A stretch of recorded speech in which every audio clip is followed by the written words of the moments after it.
Hi everyone, it's Christina Hall at Joy for Your Life, and I wanted to take a few minutes of your time just to give you some help with how you can help your children calm down when they're in an anxiety state, when they're in a fearful state, and when they're scared about something that's happening in school, maybe like a test, a presentation, something they have to do.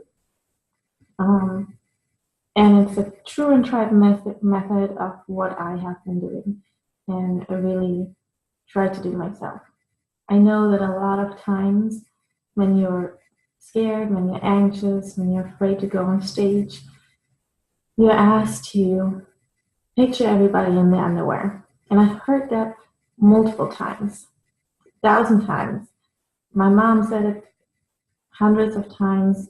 My teachers even told me, not to worry about it, just picture everybody in their underwear. I could never do that. It was just weird to me, and I didn't have that imagination, I guess, I don't know. But it just didn't work for me. And it actually made me more nervous and made me really think hard, and I almost forgot what I was talking about in the presentation. So the two things that I did for myself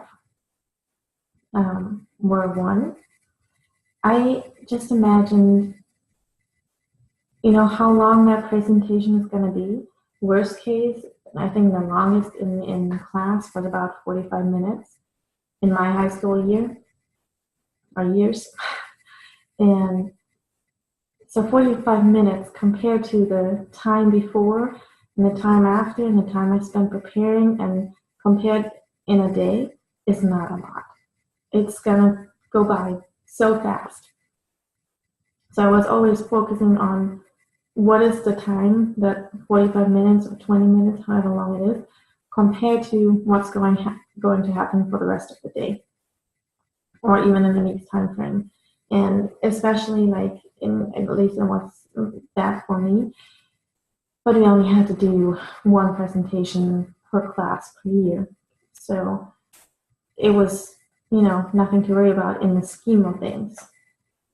So that was one tactic that I really like to do.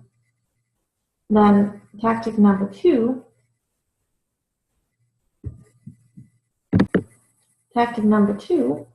was to really think about the worst case scenario. The worst case scenario, the best case scenario, and imagine those. So the best case scenario was that I'm going to get through this presentation, that I'm going to doing a good job at the presentation, that there's not going to be any mishap, like me saying something silly or being funny or, something's wrong with my clothes and somebody starts laughing at me. So best case, right? That made me feel good. Like you could picture yourself, or I picture myself doing a really good job and being there and everybody's being like, oh yeah, that's an awesome presentation. I now understand more about this topic, or, being really engaged and not bored. The other end on that spectrum was, what's the worst case that can happen? Worst case scenario could be, I'm going to forget something. I'm going to say something silly. Or somebody starts laughing at me. Okay. And if that's the worst case, then all right, it's going to happen. Kids are mean sometimes, and things happen, but I don't know anybody that it hasn't happened to. Like, we all forget things. We're all human. It's not a big deal. And other people, there are probably about 20 other people or students in the class. They have to do it too. So it's only their problem, or if it's their karma, I guess. If they laugh at you, it might happen to them too. So it's really nothing to worry about. But with those two tactics, I always kept it really small, that it's nothing big. It's something that everybody does. It's okay to be a little nervous. It's actually really good. That's what our bodies and minds were built for, to have that extra energy, that extra hormones going through our bodies, adrenaline, so that we're pumped up and that we're ready to go at it. But it's not the end of the world. Even if I forgot the whole thing, it's not the end of the world. I might be getting a bad grade. I might also be talking to the teachers and, hey, I'm really nervous. Can I do it again?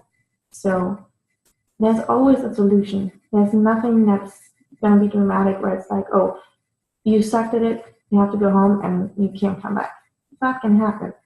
So always imagine like the worst case and talk about it and what it could be to make your kid feel at ease, and prepare too what could happen, but also make him really go into what it could look like if it was the best thing, the best presentation that he could do, the best sports event, the best whatever.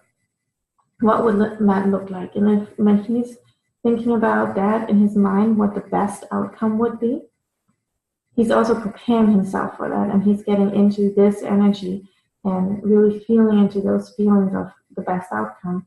And it's way more likely, if he's already in that state, that it's going to happen, because the mind cannot tell the difference between what's just imagination and visualization and what the reality is. So it's going to try everything to make it the reality. So those are my 2 tips.